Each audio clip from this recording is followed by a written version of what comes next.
repetitivo. Eu estarei falando algo que já tratamos aqui em outro tempo, mas necessário para a igreja, não só aqui da Congregação Betel, quanto do Vale dos Reis, quanto ali de Nova Brasília. Lá eu tratei mais vezes também, vários reis tratei recentemente. Então hoje eu quero tratar com vocês aqui Romanos capítulo 1, versículos 16 e 17. Romanos capítulo 1, versículos 16 e 17.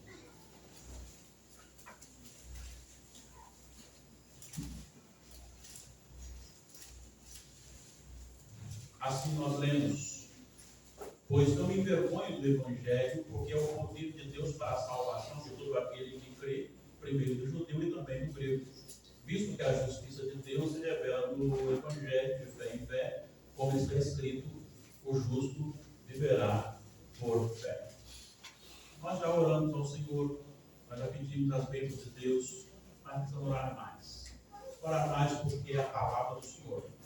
E essa palavra é viva e eficaz. Essa palavra não precisa de algo mais. Não precisa. Ela é suficiente. E ela pode, e é a única que pode transformar o coração. E para expô-la com sinceridade, precisamos da iluminação do Espírito Santo. Vamos orar.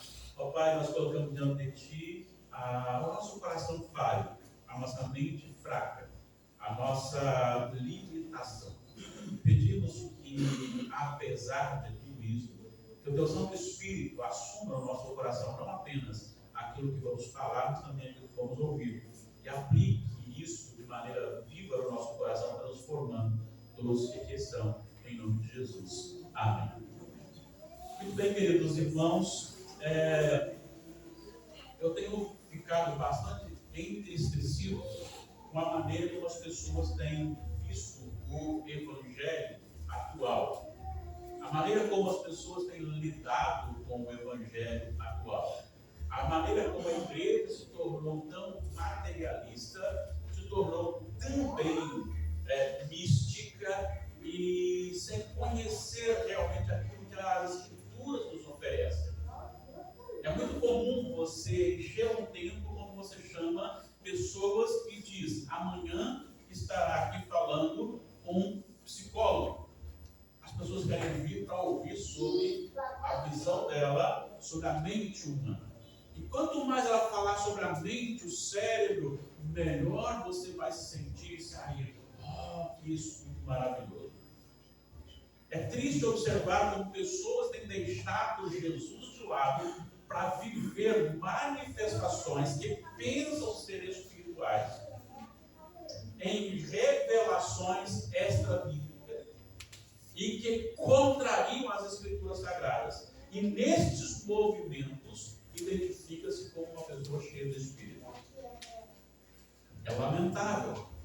Lamentável porque toda a Escritura aponta para Jesus e essa palavra é suficiente. Então, a minha pergunta para a gente iniciar o estudo é: você está satisfeito com a Igreja Presbiteriana Betel, o seu estado espiritual e numérico? Ah, não, está tudo bem. Deixa o tamanho que está. Chega um, aí nasce o WhatsApp, a gente batiza, aí vem um outro lá, a gente recebe, algum sai, mas vem outro. Tá bom assim, dá menos trabalho. Tá? Você está satisfeito com a questão numérica da igreja? Está satisfeito com a questão espiritual, o estado espiritual, a saúde espiritual da igreja? Bom, se a sua resposta for não para as duas perguntas, eu quero te chamar a um concerto com Deus e uma visão real, verdadeira, do que realmente é o Evangelho. E eu vou dizer para vocês, eu estou aqui falando isso, ciente de que eu responderei por isso na presença de Deus, no tribunal de Cristo, como líder da igreja. Então eu quero que você esteja comigo e me acompanhe, e junto comigo possamos ser edificados nesse texto, nessa palavra, nessa aula, nessa exposição. Vamos aqui então. Paulo está escrevendo aos romanos, a igreja de Roma. E essa carta, embora as datas possam ser um pouquinho conflitantes, talvez assim, um ou 2 anos a mais, um outro a menos que as pessoas colocam, mas foi aproximadamente no ano 58 depois de Cristo, quando Paulo escreveu aos Romanos. E o objetivo de Paulo ao escrever aos Romanos é tornar a igreja consciente e parceira da visão missionária. Eu não sei se você, quantos aqui, ou melhor, não sei quantos estão aqui foram lá ontem, sei de alguns que foram lá ontem, para a gente participar do Missões e Café, que era um relatório da viagem do pastor Natanael à Coreia do Norte. Qual o objetivo disso? Do Norte e do Sul. Qual o objetivo disso? E a gente vê a necessidade que temos de proclamar o Evangelho, de pregar o Evangelho, de anunciar o Evangelho do Senhor Jesus. E Paulo tinha essa visão, e se você for lá para o capítulo 15, versículos 16, 17, 23 e 24 de Romanos, você encontrará a motivação. E a motivação era: vou passar aqui em Roma, vou preparar vocês para que vocês se tornem missionários comigo na Espanha. Ele estava indo para a Espanha para pregar o Evangelho, e ele diz: eu quero que vocês não só tenham consciência disso, mas sejam parceiros nisso. Me enviem, ou comigo, no sentido de envio para a Espanha. Vamos dar uma olhadinha aqui então, ou pelo menos num versículo aqui que trata disso.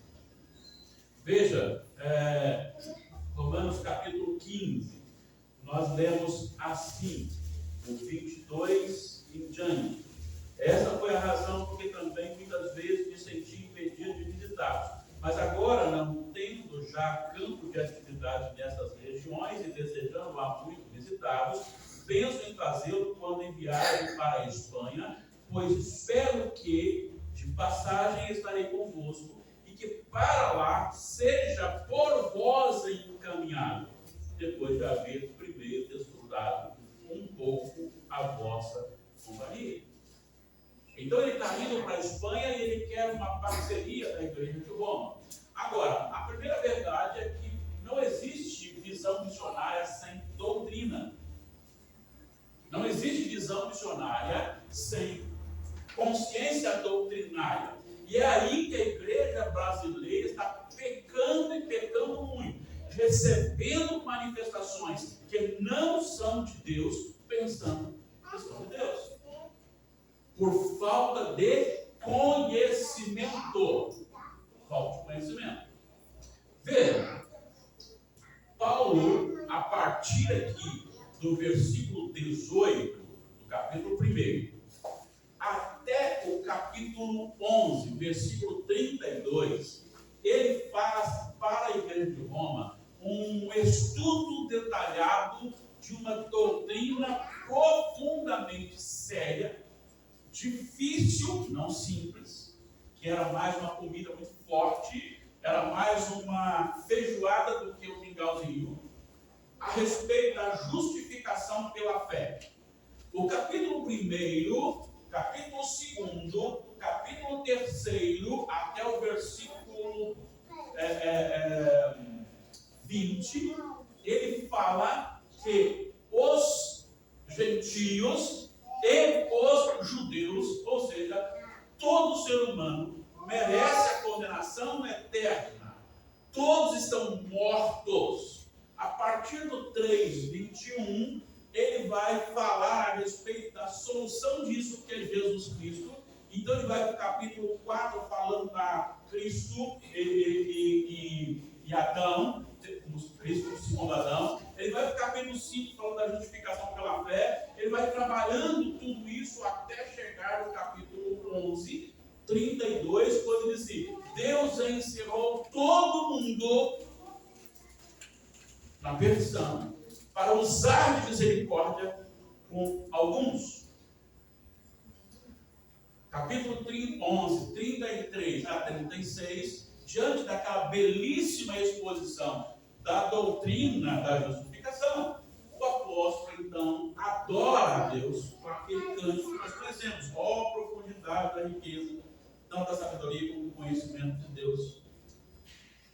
instáveis são os seus juízos, foi escutado os seus caminhos.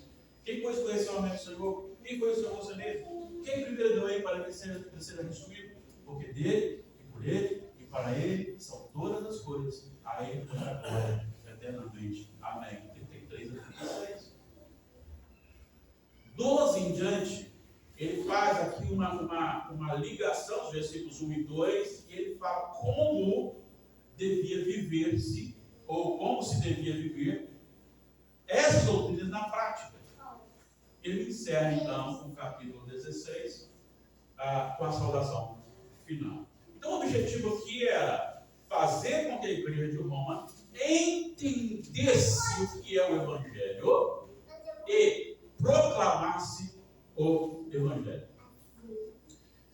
Quando nós olhamos para o texto que nós usamos, pois não me envergonho do Evangelho, esse pois é uma conjunção conclusiva do que ele tratou antes. Ele fala a respeito que tinha muita vontade de ter ido até eles, mas por alguma razão foi impedido. Ele diz assim, versículo 13: porque não quero, irmãos, que ignoreis que muitas vezes me propus de ter convosco, no que tenho sido até agora impedido, para conseguir igualmente entre vós algum fruto, como também entre os outros gentios, pois sou devedor, tanto a gregos como a bárbaros, tanto a sábios como a ignorantes. Por isso, quantos está em mim, estou pronto a anunciar o Evangelho também a vós outros em Roma, a gentios. E ele vai dizer o seguinte: eu preciso levar esse Evangelho, pois não me envergonho do Evangelho. Por que ele não se envergonha do Evangelho? E esta é a razão. Então, a primeira coisa que nós aprendemos aqui é que ele não se envergonha do Evangelho, porque o Evangelho é o poder de Deus para a salvação. Veja bem, não é nenhuma ciência. Não tem a ver com doutorado. Não tem a ver com mestrado. Não tem a ver com nenhuma formação cultural. Tem a ver com o Evangelho. O Evangelho é o poder de Deus para a salvação. E é aqui que a igreja tem pecado. A igreja prefere pessoas, ciências, dá muito mais crédito às ciências, muito mais crédito a título do que o Evangelho. E o que salva não são títulos. O que salva não é uma posição de inteligência. Se fosse inteligência, todos os inteligentes seriam salvos. Mas olha só o que o Senhor Jesus fez em Mateus capítulo 11, 25 a 27. Abra, por favor, a sua Bíblia. Para ter maior participação, por gentileza, leiam juntos esses versículos. Mateus 11, 25 a 27. Podem ler.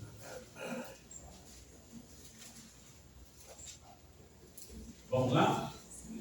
Por aquele tempo exclamou Jesus: graças te dou, ó Pai, Senhor do céu e da terra, porque ocultaste estas coisas aos sábios e instruídos e as revelaste aos pequeninos. Sim, ó Pai, porque assim foi do teu agrado. Tudo me foi entregue por meu Pai. Ninguém conhece o Filho senão o Pai. E ninguém conhece o Pai senão o Filho, e aquele a quem o Filho quiser revelar. Segura e me responda a seguinte pergunta: quem é o Evangelho? Cristo, já foi direto. Cristo, Jesus é o Evangelho. Como é que eu posso provar isso? E aí? Tem que provar. Não basta dizer que é Cristo. Tem que provar. Lucas, capítulo 2, versículos 10 e 11. Lucas 2, 10 e 11. Podem ler. Ou quem achou pode ler aí na frente. O anjo, porém, lhe disse: não temais, eis aqui vos trago boas novas de grande alegria, e o será para todo o povo.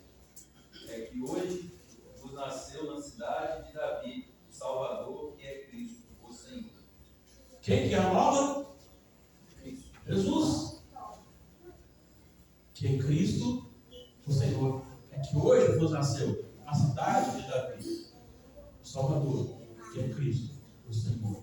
É o nascimento de Jesus. Agora você tem esse Jesus como o único meio de revelar Deus às pessoas. Olha só o que vocês lerão em Mateus capítulo 11, versículo 27. Jesus dizendo ao Pai: tudo me foi entregue por meu Pai. Ninguém conhece o Filho senão o Pai. Ninguém conhece o Pai senão o Filho. E aquele a quem o Filho quiser revelar. Não basta ser religioso. É preciso que Jesus Cristo me revele o Pai. Porque Jesus Cristo é o Evangelho.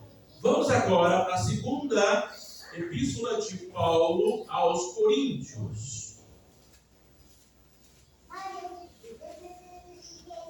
Eu poderia também usar Hebreus capítulo 1, que Jesus é a revelação plena de Deus.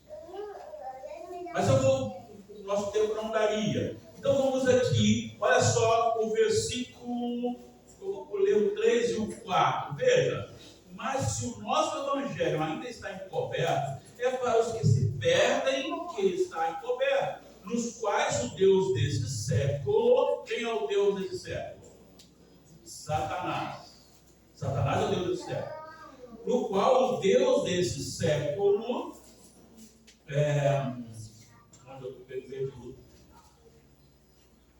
caso desse século, cegou o entendimento dos incrédulos, para que lhes não resplandeça a luz do Evangelho da glória de Cristo, o qual Cristo é a imagem de Deus. Cristo é a imagem de Deus. E aí, antes de ler o versículo 6, eu preciso dar uma passadinha em João, capítulo 14. Olha só o que nós encontramos aqui. João 14, quando no versículo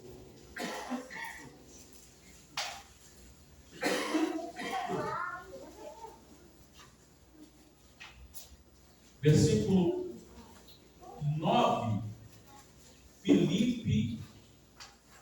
versículo 8, Filipe diz assim: mostra-nos o Pai, e isto nos basta. E Jesus responde o seguinte: há tanto tempo estou convosco e não me tens conhecido. Quem me vê a mim, vê o Pai. Como diz o mostra-nos o Pai? Perceberam bem? Jesus é Deus. Ele é a imagem exata do Pai. Agora volte para 2 Coríntios, capítulo 4, versículo 6. Porque Deus me disse: das trevas resplandecerá a luz. Ele mesmo resplandeceu em nosso coração para a iluminação do conhecimento da glória de Deus na face de Cristo.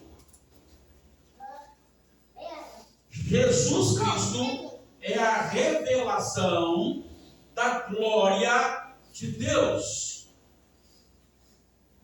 Conhecer Jesus é conhecer a glória de Deus. Eu não estou dizendo saber sobre Jesus, a história de Jesus. Conhecer tem a ver com relacionamento conjugal, o ato conjugal, que é o mais sublime e íntimo entre o casal, que deve ser feito somente depois do casamento e deve ser feito pelo marido e pela esposa.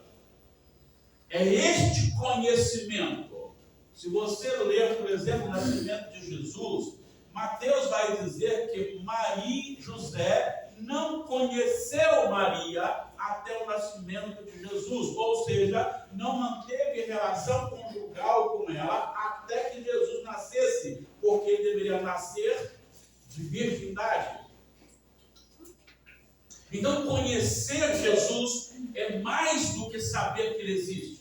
É mais do que dizer, Ele é meu Senhor. Porque você pode dizer que Ele é o seu Senhor e, na verdade, não obedecê-lo. Lucas 6,46. Porque você me chama de Senhor e não faz o que eu mando. Então, Jesus é a revelação da glória de Deus. Deus revelou sua glória na face de Cristo. Jesus é o Evangelho. E Jesus, como o Evangelho, é o único poder para transformar o coração. E aí você tem algo falado por Jesus em Atos 1,8. Quem se lembra? Bem conhecido. Você vai lembrar. Mas recebereis poder ao descer sobre vós o Espírito Santo. Qual a finalidade? Ser minha testemunha. Testemunha. Esse poder é o encorajamento que o Espírito Santo nos dá para testemunharmos Jesus, a sua ressurreição, a sua vida, Ele como Senhor e Salvador. Recentemente eu ouvi de uma moça cristã e ela disse que nas universidades você pode professar qualquer tipo de fé. Você pode divulgar qualquer tipo de fé, exceto Jesus Cristo. Se você falar que é cristã ou cristão, acabou. Se você falar sobre os princípios bíblicos, acabou. Você pode falar sobre espiritismo, que é budista, que é... E aí, tudo que você quiser. Mas se você falar sobre Jesus nas universidades, acabou para você. E não é uma. São todos os cristãos que passam pela universidade. Sabem dizendo isso. Para você não ser perseguido, você fica calado no seu cantinho e participa da aula normal. A não ser que você vai ser perseguido. Agora, qual o problema? É com você? Não. O problema é com Jesus. E Jesus disse isso em João 15, 18. Quando vocês forem odiar, eu fiquei preocupado, porque antes odiava a mim. O problema é Jesus. O problema é o Senhor Jesus. Perceberam que é melhor você acreditar na ciência da psicologia, que vai entrar na sua mente e fazer você é bom, você já nasceu vencedor, você é isso, você é aquilo outro, do que você ir para Jesus? Por que as pessoas preferem pagar uma consulta ao psicólogo do que receber um aconselhamento pastoral? Sabe qual é a diferença do aconselhamento pastoral para o psicólogo? É que o psicólogo vai dizer, você é maravilhoso. Você é bom. Você já nasceu vencedor. Você tem uma capacidade dentro de você, você nem imagina. Você tem alguns travas na trava da sua mente, você pode desbloquear isso e ser o melhor que você pode ser. Você não precisa rebaixar para ninguém. Sabe o que o aconselhamento pastoral faz? Você é pecador, é limitado. E por isso você é frustrado. Mas você tem Deus, que é todo poderoso, que ama, pode travar tudo na sua vida, para que você seja em Cristo mais que vencedor. Essa é a diferença. O foco psicológico está no homem. O foco do aconselhamento pastoral está em Cristo. Essa é a diferença. Só que nós não gostamos de Cristo. Não gostamos de Jesus. Nós preferimos nós do céu. O Evangelho de Deus é o poder para a salvação. Jesus é o poder para a salvação. Não existe outro meio. Não existe outro meio. Então, a primeira coisa que precisa entender aqui é: se só pode haver salvação através do Evangelho, eu preciso fazer o quê? Para que a igreja cresça. Buscar esse Evangelho e mais o quê? Porque eu posso me tornar um exímio conhecedor, relacionando com Ele, mas para que haja crescimento numérico, propagar, evangelizar. Agora, evangelizar não são eventos evangelísticos, embora eles também sejam necessários e bons.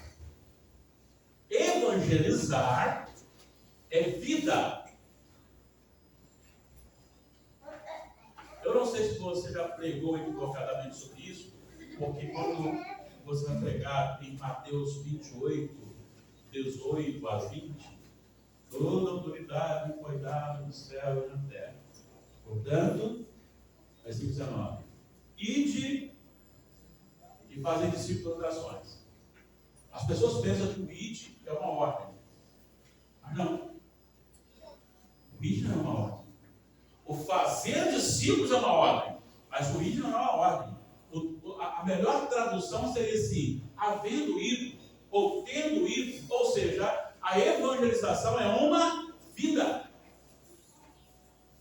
O evangelho tem que ser falado dentro de casa. O evangelho tem que ser falado na rua, no meu vizinho. O evangelho tem que ser falado no meu bairro. O evangelho tem que ser falado no meu trabalho. No local que eu estou. Eu preciso ser um evangelista. Se eu não evangelizar assim, não vai resolver fazer eventos evangelísticos. A igreja tem que ser uma igreja evangelística, uma igreja evangélica que evangeliza. E este evangelismo não são cultos na praça ou em lares, embora também devam acontecer. Mas é aquele relacionamento em que, em todo tempo, eu estarei falando da solução, que é Jesus Cristo.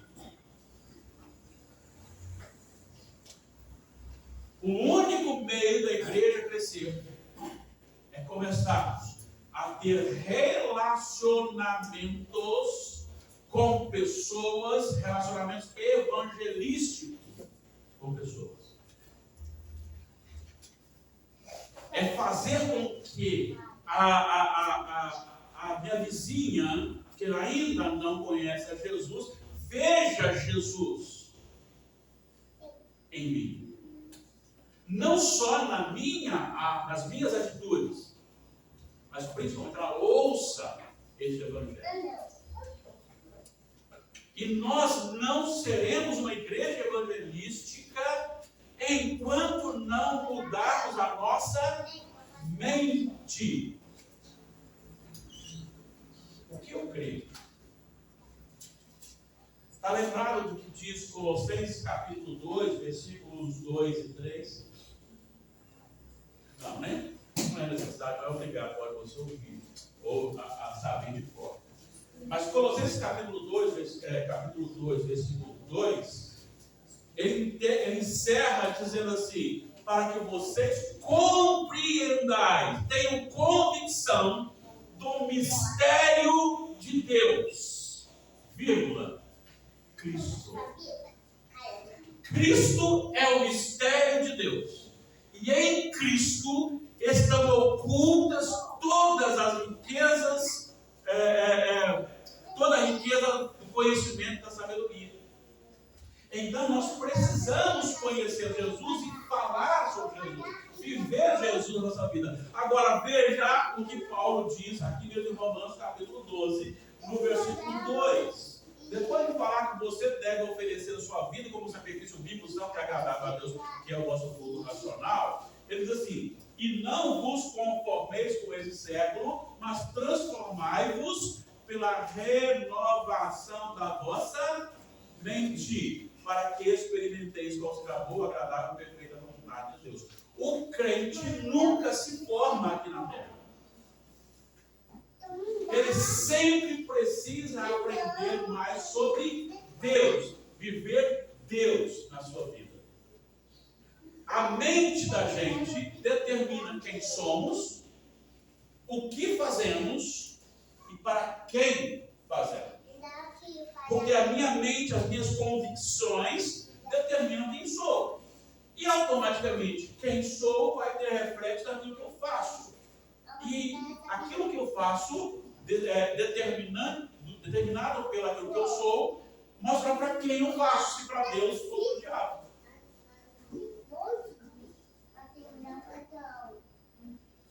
Eu fiquei muito feliz porque a Igreja Presbiteriana do Brasil encerrou agora a sua 41ª reunião do Supremo Concílio, que encerrou ontem à noite. E as decisões tomadas pela Igreja tumultuaram canais de rede de televisão, de jornais, e eles começaram a divulgar com um sentido meio crítico. Então, se a igreja está contrariando a Globo, se a igreja está contrariando o UOL, se a igreja está contrariando essa mídia, significa que a igreja está no caminho certo. O que domina o meu coração? Jesus domina o meu coração. Então, se eu não falar de Jesus constantemente para quem está perto de mim, a igreja não crescerá. A igreja não crescerá. Eu poderia usar aqui, estudar alguns termos maravilhosos para impressionar vocês e trazer aqui um conhecimento de uma área, de uma ciência qualquer. Mas isso não levará Jesus ao seu coração. Olha só, Paulo era aquele homem que foi formado aos pés de quem? Gamaliel. O que isso significa? Que o homem tinha uma formação cultural exacerbada. Lá em cima. E quando ele prega, ele fala assim: eu decidi não usar nenhuma linguagem que possa convencê-lo, a não ser Jesus Cristo somente. Porque Jesus é o poder de Deus na salvação. A segunda lição desse texto é que ele não vergonha do Evangelho, porque ele é o poder da salvação, mas não só para a salvação, mas para a salvação de todas as etnias. Ele vai dizer assim: é o poder de Deus para a salvação de tudo que crê, primeiro do judeu e também do grego. Está dizendo assim, de todas as etnias.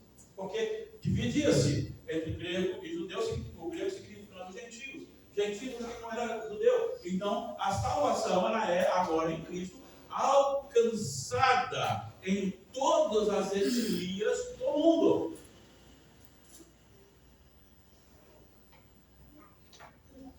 E este assunto é algo muito especial. Veja, aí você fala assim: vou parar de pregar para o meu familiar, para o meu vizinho, porque há tantos anos eu prego e ele não se converteu ainda. Eu vou parar de fazer isso ou aquilo, porque aqui não precisa mais pregar o Evangelho, ele já sabe.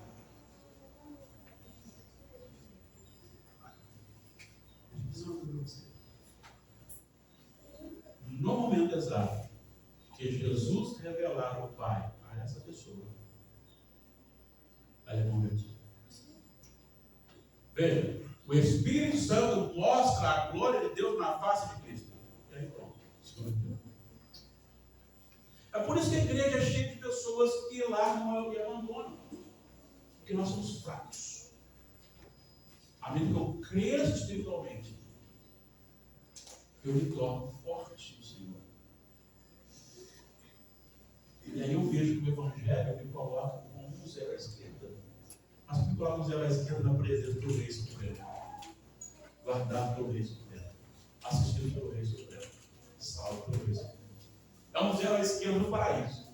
É um zero à esquerda levado para o céu. Cuja ação salvadora não tem nada a ver com o meu conhecimento intelectual.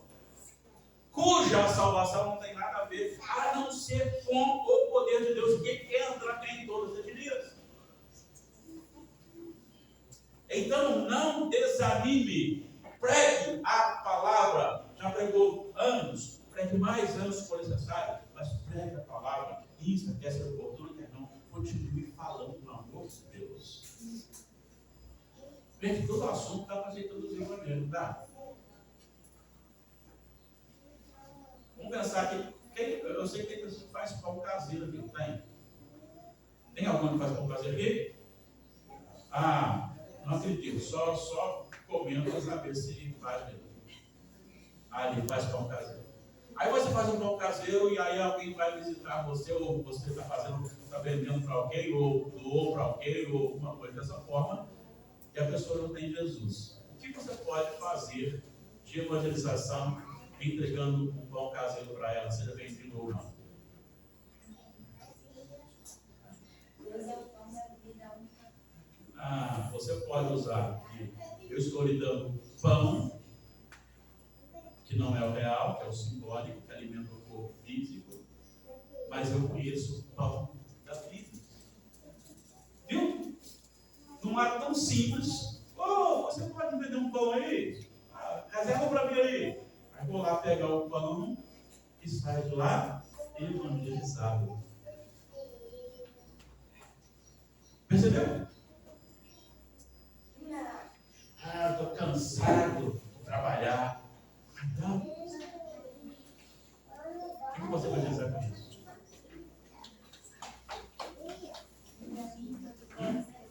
Jesus descansa, boa. Mas o quê? Além de falar que Jesus descansa, eu posso fazer o quê? É uma boa língua, não é? Eu não tinha pensado nisso aí não. Amém. Vinde a mim, Jesus falando. Está cansado, então venha Jesus, né? Vou convidando. Meu pai trabalha até agora. Você viu que trabalha bênção.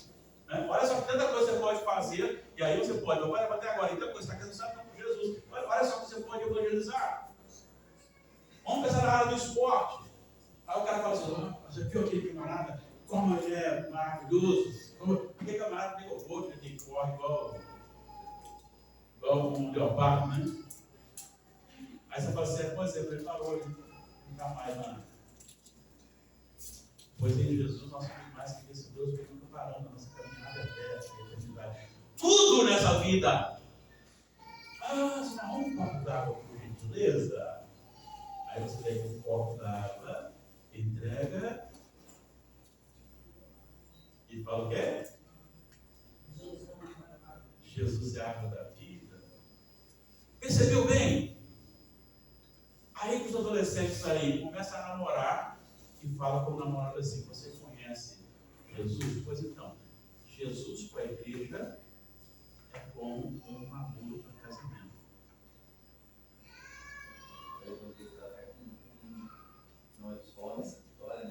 Isso. Então, todos os assuntos você pode. Aí, o marido também chato aquele dia, só um dia só que é chato, né? O marido também chato naquele dia. E você recebe uma palavra seguinte: já pensou do jeito que você está do Senhor Jesus? Porque você também marca o Senhor Jesus quando você desobedece. E ele misericordioso para com você. Ele te dá a restauração. Envelhecimento, gente, eu estou envelhecendo. Sim, estou envelhecendo. Por causa do pecado. O envelhecimento é por causa do pecado. E todos estão envelhecendo, até mesmo as árvores já estão envelhecendo.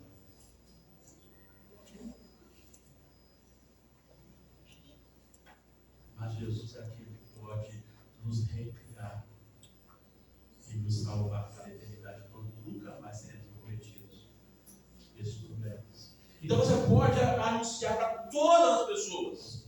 Não importa se é um doutor, não importa se é alguém analfabeto, não importa. O Evangelho é igual para todos. O Evangelho é igual para todos.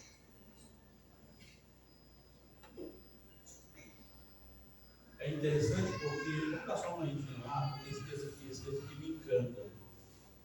Apocalipse, capítulo 5. Eu não vou usar esse tempo todo, eu ficaria aqui. João está muito com um problema gravíssimo. O problema que João está ali é um problema de arrancar lágrimas. Não é um chorinho, não. Ele chega a dizer assim: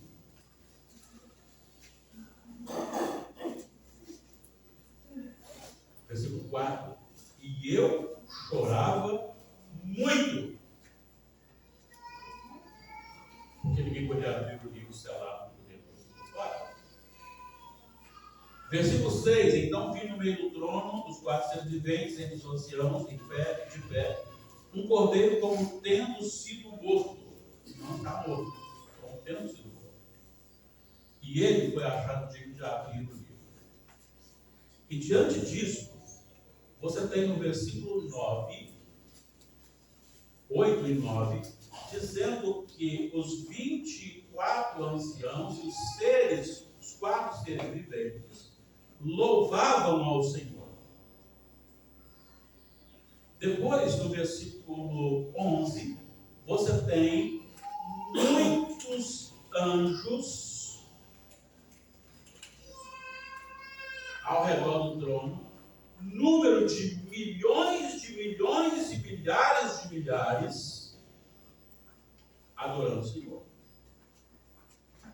E depois, no 12, no 11, e depois você tem no 13, toda a criatura, no céu e sobre a terra, debaixo da terra. Por que eles estão adorando? Veja bem a adoração do versículo 9 e 10. Digno és de tomar o livro, de abrir os selos, porque foste morto e com teu sangue compraste para Deus que procede de toda tribo, língua, povo e nação. E para o nosso Deus construíste reino e sacerdotes, e reinarão sobre a terra. A boa nova, anunciada pelos anjos, o evangelho que é Jesus, comprou para Deus pessoas de todas as etnias.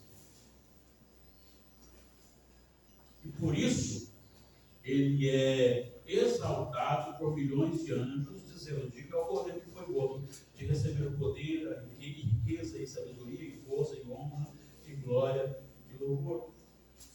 E ainda, toda a criatura, aquele que está sentado no trono, ser o louvor, e a honra, e a glória, e o domínio pelos séculos dos séculos. Porque ele foi morto e comprou para Deus vocês aqui de Nova Rosa, da Penha, a mim, lá no interior do estado, da divisa, chegando em Minas Gerais, a minha família. Não importa se você mora num local avançado ou num local não avançado. Não importa se você mora aqui no Brasil ou se mora na Coreia do Norte, na China, não importa onde você esteja, o Evangelho de Deus é capaz de salvar a quem Ele quer salvar, a todas as etnias, não importa se é judeu ou não. E eu encerro dizendo a terceira lição: não me envergonhe o Evangelho, porque o Evangelho manifesta, revela a justiça de Deus. Eu não tenho muito tempo para explorar isso, mas só aqui daria um estudo. Por favor, abra para mim em Êxodo 34, 6 e 7, e uma outra pessoa em Números 1, 3, para a gente confirmar isso. Êxodo 34, 6 e 7. E Números não. Naum 1, 3. Quem encontrar Êxodo, por favor, pode ler.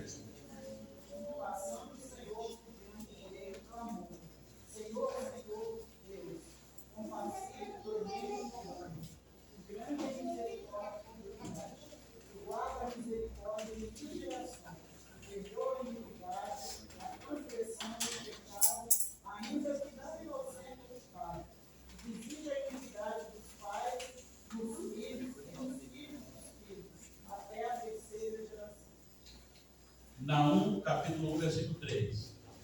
O Senhor é tardio em irar-se, mas grande em poder, e jamais se concentra no fato. O Senhor tem seu caminho na tormenta e na tempestade, e as nuvens são portas seus pés. Qual a semelhança desses dois textos? Vamos lá? Qual a semelhança dos dois textos? Que palavras tem um e tem outro?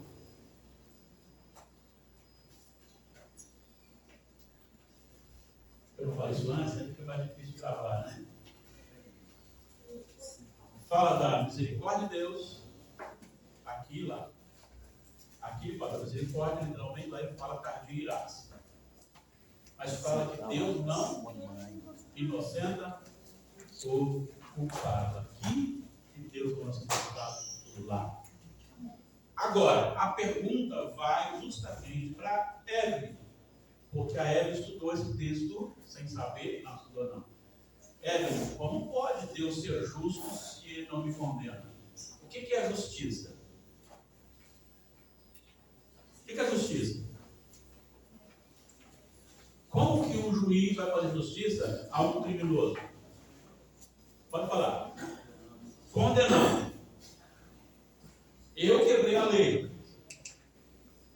O que Deus tinha que fazer comigo para ser justo? Me condenar. E como pode Deus não me condenar e ainda assim ser justo, Evelyn? O que você acha? Não responder, não, só para pensando. O que você acha, irmão? Como pode Deus ser justo se Ele não me condena, se a justiça é dada do que eu mereço?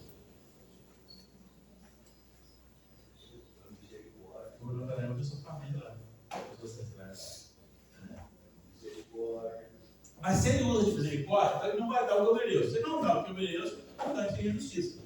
E aí? Como que Deus me salva sendo eu merecedor da condenação e ainda assim Ele não deixa de ser justo? Porque Ele cobra em Cristo a nossa dívida. Isso significa que, Evelyn, para você ser salva, foi necessário o Pai condenar Jesus Cristo. Aí que é injustiça. Foi? Aí que é injustiça. Aí que é a injustiça? A injustiça dos homens ao fazer isso. Porque Ele julgou sobre Ele mesmo. Não é porque o Filho e o Pai são um. Por isso não é injustiça, porque o Pai são um. Se fosse eu usar o meu filho, aí seria injustiça. Mas como Deus e Pai é um só Deus, então Ele mesmo se entregou, Ele mesmo se puniu, Ele mesmo recebeu, Ele mesmo pagou a dívida, para que você fosse salvo na sentada. Sendo pecadora. Coisa incrível, né? É difícil entender esse negócio, né? É por isso que eu queria levar a amar Jesus, amar a Deus com tudo que nós temos. Sabe? A gente tem que falar de Jesus para todo mundo. Porque é isso que aconteceu. Eu mereci a condenação, mas Deus se fez pecado por mim no meu lugar, para que Ele cobrasse. A minha dívida foi paga. Olha só o que diz Colossenses 2,14. Colossenses 2,14. Vamos lá. Estamos chegando no final. Colossenses 2,14. Eu vou ler um pouquinho antes só para contexto. Diz assim. Ele fala sobre Cristo. Porquanto nele, em Cristo, habita corporalmente toda a plenitude divina, da divindade.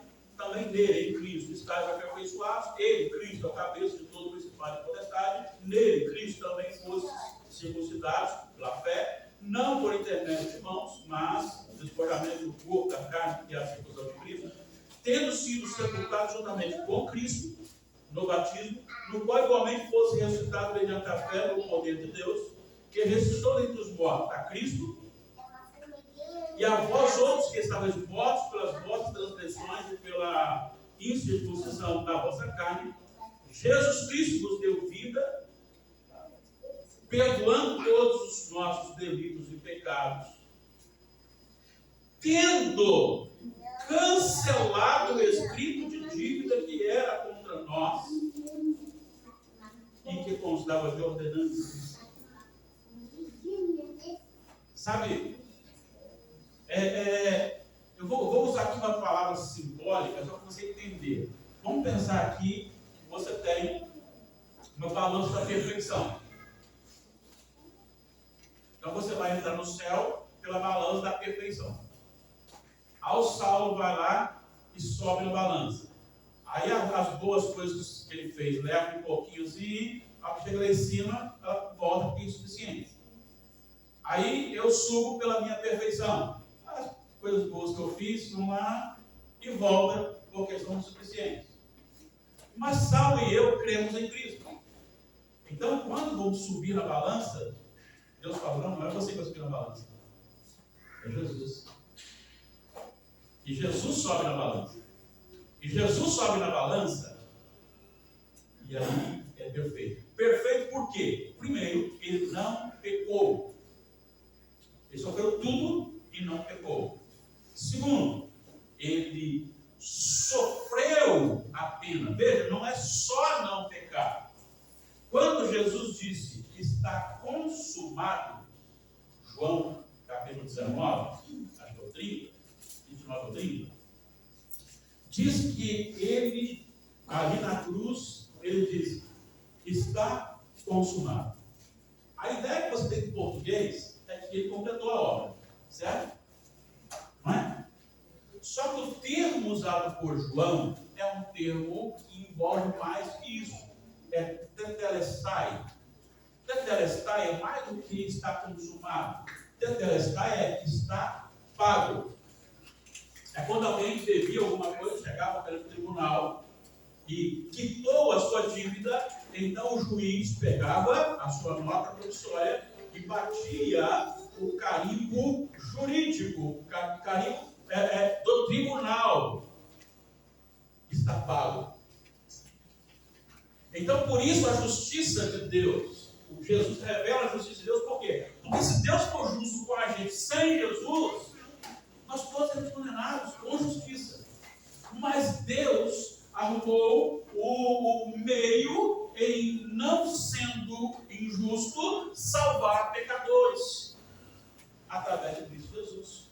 Então Jesus revela isso. Ele vive o tempo todo sem pecado, ele morre recebendo a ira de Deus. Estamos iniciando agora na quarta-feira o estudo do credo apostólico lá na Brasília, e uma das frases é que desceu ao Hades e ele foi ao inferno. Isso significa o estado dos mortos, daqueles que estão fora de Jesus. Jesus passou 3 dias recebendo a ira do Pai. Seria sua, seria minha. E ele ressuscitou para que eu também tenha a vida minha. Essa é a justiça revelada no Evangelho. Agora, você quer essa igreja executar ou você quer essa igreja crescendo? Crescendo no conhecimento de Deus, a ponto de ser realmente crente de verdade, dizer não para o sistema, dizer não para esse mundo. Ainda que você fique sozinho. Está disposto? Eu procurei questão de crescimento da igreja, assim, às vezes a gente não concorda, mas tem um problema sério na sociedade no geral, que é o sistema também, é outras pessoas. O último dia que a gente teve lá no prédio, nós deu carona num casal que é da Igreja Universal, uns amigos. Aí a senhora lá falou que se a Andressa lá e dar um banho na água dele lá, ela anda. Então assim, a gente tentou conversar, tivemos alguns diálogos sobre o assunto de lá para cá, mas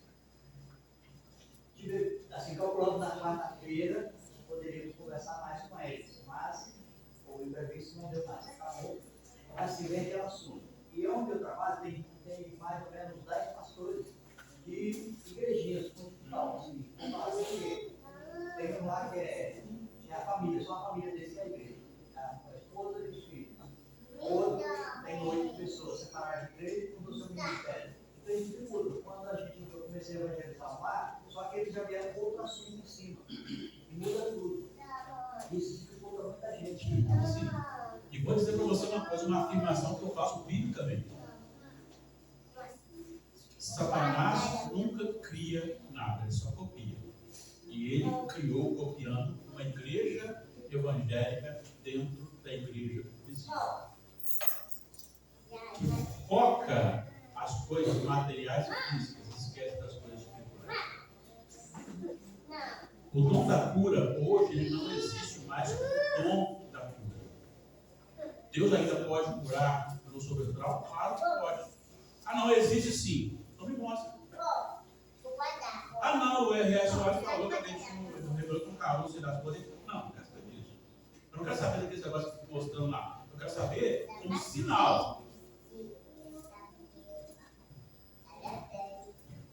Eu quero saber, a Andressa teve novamente sua perna ressurgida e ela dá.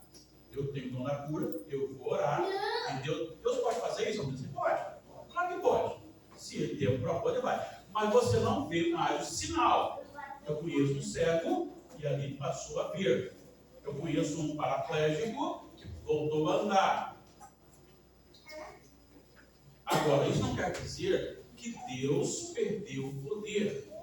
Por exemplo, Deus ficou 400 anos, chamado 400 anos de silêncio. Ele deixou de ser Deus? Não. Mas foi um período em que ele não fez aquilo. Agora, vamos aqui. Eu chamo vocês e vocês podem fazer uma viagem missionária e passar um ano numa tribo em que não conhecem a Deus. Sabe nada de Deus. Sabe tudo sobre todos os espíritos, mas não sabe de Deus. Lá Deus pode nos dar o dom da cura para autenticar o Evangelho. E aí ele deu o dom e você vai ter o dom e vai ministrar. O Ronaldo Lidório, aconteceu isso entre uma tribo em que ele estava pregando, ele mostrando, pregando, nada. Um dia à tarde, ele estava fazendo serviço, ele mostrando, chegou uma mulher com um bebê todo cheio de tumores e disse para eles: olha, eu levei todos os vampiros aqui das tribos vizinhas e ninguém resolveu. Se esse Deus que você prega existe mesmo, então que ele opere. Eles oraram e disse: você crê? Ela disse: crê. E ela pegou e foi embora no outro dia, outra semana, ela voltou, só tinha a cicatriz que eu não curava. Deus. Vamos pensar aqui numa outra coisa também. O que era o Santo dos Santos do templo antigo? Só entrava o sacerdote. O que tinha lá? A arca, tinha o maná, que tinha o cadáver, que tinha as tábuas da lei. O que significava aquilo ali? A presença de Deus. Lá Deus não era onipresente? Era. Veja, Deus nunca mudou, então ele é onipresente sempre. Mas ele escolheu um local para ser representado com a presença dele. Está entendendo a questão? Está entendendo a questão? Então, esse é o problema. E a preocupação está no financeiro, material, físico. E nós também. Você sabe que o seu vizinho que você ama, que não é crente, você viu a vida inteira com ele ali. Uma pessoa muito íntima, fala assim: fulano está com câncer, o que você fica? O que você faz? Você fica triste, você começa a orar por ele, você começa a pedir oração por ele, mas ele estava sem Jesus, estava vindo aqui agora, e isso não me levou a preocupar com ele, a orar por ele. Vou dizer uma coisa: o câncer pode matar, mas o câncer não segura a vida, a morte. Meu irmão era com câncer. Eu falei: Deus acabou de curar o meu irmão. Não sei porque ele vai ressuscitar sem câncer e na presença de Deus. Mas eu me importo muito mais com a vida biológica do que com a espiritual. Viu que a relação de Carrasa aqui? Não é verdade? A gente tem dificuldade.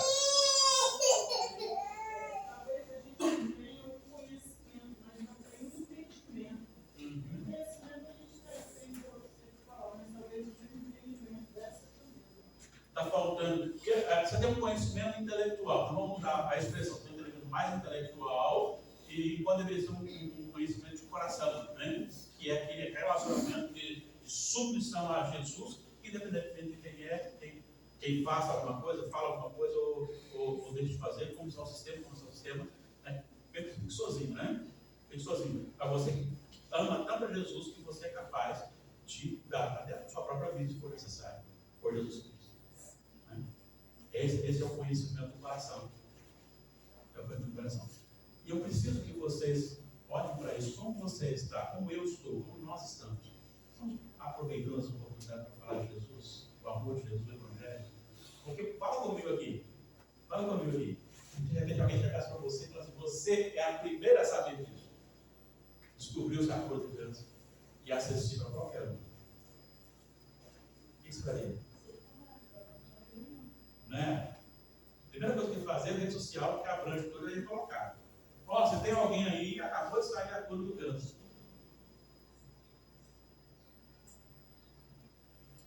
Agora tem a cura do pecado. Eu tenho a fórmula da cura do pecado.